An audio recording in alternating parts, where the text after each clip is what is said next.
Konflik di Timur Tengah. Perang Teluk I. Perang Teluk I melibatkan Iran dan Irak yang memperebutkan perbatasan di Selat Shatat Al-Arab dan berlangsung antara tahun 1980 sampai tahun 1988.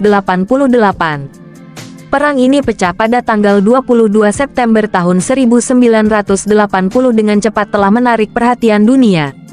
Sebelumnya, terjadi konflik perbatasan antara kedua negara tersebut dan berhenti lewat perjanjian Algier pada 1915.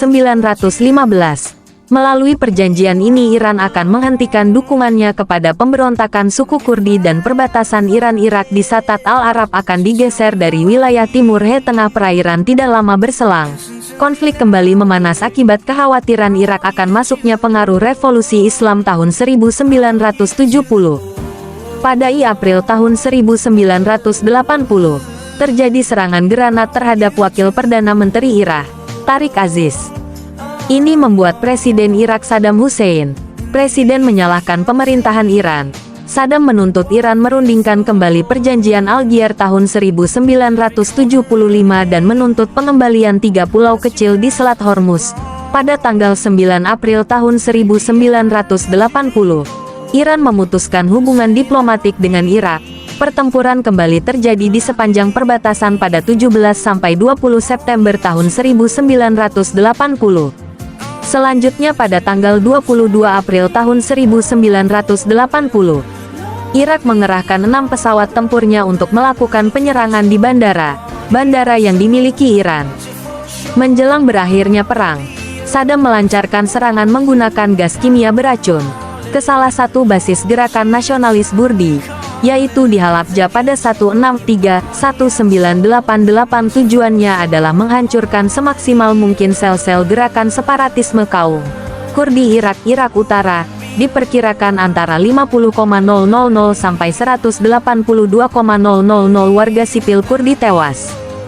Selanjutnya, di bawah tekanan masyarakat internasional, baik Iran maupun Irak bersedia menghentikan peperangan dan mengadakan perundingan untuk dapat menyelesaikan sengketa dengan baik. Pada 1982, Dewan Keamanan PBB mengeluarkan resolusi agar Iran dan Irak melakukan gencatan senjata. Latar belakang Perang Teluk II adalah perang yang dipicu oleh invasi Irak terhadap Kuwait dari tanggal 2 Agustus tahun 1990 sampai 28 Februari tahun 1991. Dimulai dengan serangan udara besar-besaran AS terhadap Irak, di bawah nano operasi Badai Gurun.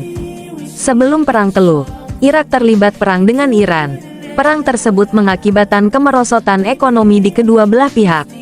Pada pertengahan 1990, Irak mulai menempatkan pasukannya di perbatasan Kuwait pada tanggal 2 Agustus tahun 1990.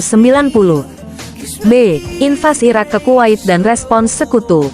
Pada tanggal 8 Agustus tahun 1990, pemerintah Irak secara resmi menganeksasi Kuwait. Pesawat-pesawat tempur pertama Angkatan Udara Amerika Serikat tiba di Arab Saudi sebagai bagian dari tambahan kekuatan militer. Nama sandi operasinya adalah Operation Desert Shield. Sementara itu di Kuwait, Irak meningkatkan jumlah pasukan menjadi 300,000 tentara. Mulainya Perang Teluk. Pasukan koalisi yang telah siap melawan Irak berjumlah 750.000 orang termasuk 540.000 personel pasukan AS, Inggris, Prancis, Jerman.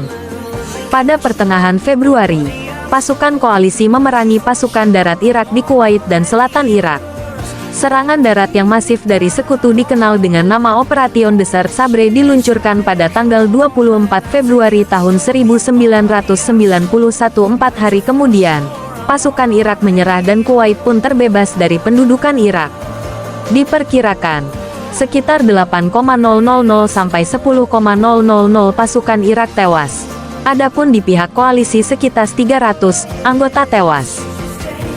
Akibat Perang Teluk, ekonomi Irak pasca Perang Teluk sangat parah. Banyak hutang luar negeri dan ladang-ladang minyak Irak yang rusak akibat Perang Teluk. Adanya tuduhan Irak bahwa Kuwait telah mencuri minyak dengan metode pengeboran miring, slant drilling, milik Irak di daerah Rumeila, yang dipersengketakan Irak dan Kuwait. Faktor lain yang menyebabkan terjadinya pencaplokan Irak atas Kuwait ialah ambisi Saddam Hussein untuk menjadi pemimpin Arab. 1. Perang Teluk 3, tahun 2003 AS menginvasi Irak yang berlangsung selama 1 bulan. Presiden AS saat itu, George Bush menvonis bahwa Irak memiliki peran dalam serangan teroris pada tanggal 11 September tahun 2001 itu. A. Faktor terjadinya perang tersebut. Dugaan AS bahwa Irak punya senjata pemusnah massal. Bush mengatakan Saddam memiliki senjata biologi yang cukup untuk memproduksi lebih dari 25.000 L antraks dan 38.000 L botulinum toksin. Melindungi sekutu AS di Timur Tengah yaitu Israel.